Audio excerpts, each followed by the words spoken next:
Concorde, with its slender delta wings and high-speed design, the effect was devastating.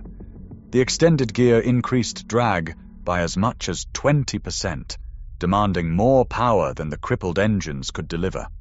Instead of accelerating toward the intended climb speed of 220 knots, the jet's airspeed plateaued at around 200 knots.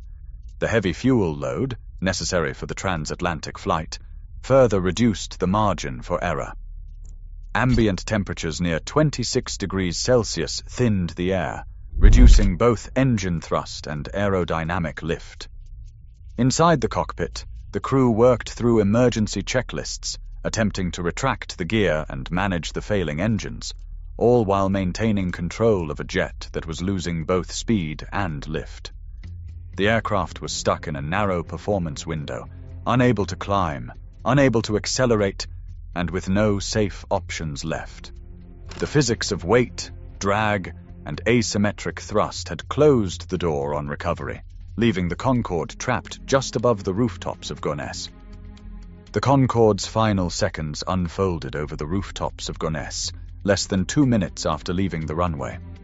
With airspeed falling and left side thrust nearly gone, the jet's nose began to drop.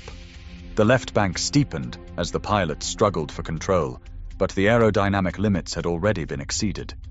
At just 200 feet above the ground, the aircraft could neither climb nor turn away.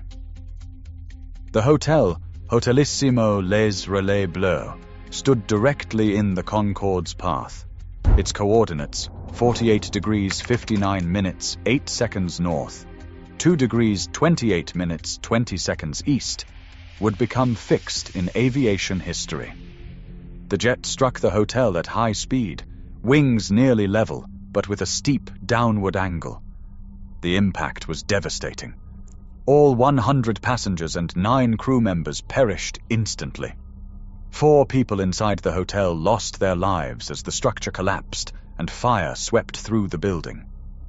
The crash site, a modest suburban block just beyond the airport's perimeter, was consumed by smoke and flames within moments. Emergency crews arrived quickly, but the destruction left no chance for rescue. From the moment the tire struck debris to the instant of impact, only about 90 seconds had passed. In that brief window, a chain of mechanical failures and physical forces converged with irreversible consequence. The loss of 113 lives in Gonesse would stand as a stark reminder of how fragile the margins of flight can be and how quickly catastrophe can unfold. Inside the BEA laboratories, investigators faced an intricate puzzle. How could a single tire burst bring down a supersonic airliner? Their work began with the battered remains of fuel tank number 5. Metallurgical analysis revealed ruptures that flared outward, not inward, a sign that the force came from within the tank itself. Engineers recreated the event using full-scale tank sections filled to capacity, replicating the exact conditions of the Concorde's final takeoff. When tire fragments struck the test panels at high velocity, pressure waves shot through the incompressible fuel, forcing the thin aluminum walls to split outward at multiple points. This hydrodynamic rupture, a phenomenon rarely seen in aviation, explained the sudden, massive fuel leak. Tracing the root cause led to a small, jagged strip of titanium recovered from the runway. Forensic comparison matched it to a missing wear strip from the thrust reverser of a Continental DC-10 that had departed minutes earlier. Maintenance records uncovered a troubling detail. The strip was a non-standard replacement, fabricated outside manufacturer specifications and attached with improper fasteners. The chain of evidence, lab tests, tank fragments, and maintenance logs left little doubt about the sequence of failure and the origins of the debris.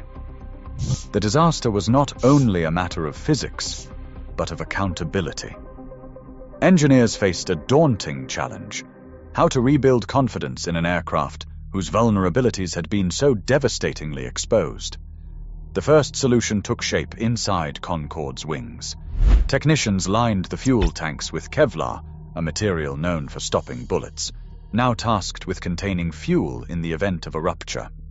This barrier, just millimeters thick, could absorb the shock of tire debris and prevent fuel from spilling into the wing cavity. Alongside this, new burst-resistant tires were fitted, tested to withstand impacts far beyond what the original design had imagined. Electrical wiring and hydraulic lines near the landing gear were shielded or rerouted, reducing the chance that a single fragment could ignite another disaster. These changes required months of analysis, fabrication, and certification. By November 2001, Concorde returned to service, its systems upgraded and its safety record restored in the eyes of regulators. But the world had changed. The September 11th attacks had gutted demand for transatlantic travel. Fuel prices soared, and the cost of maintaining a small, aging supersonic fleet became untenable. Despite technical fixes, Air France retired its Concordes in May 2003, with British Airways following that November.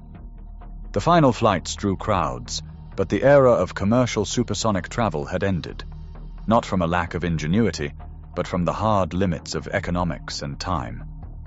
On July 25, 2000, Air France Flight 4590 became the only Concorde flight to end in disaster, claiming 113 lives in less than 2 minutes.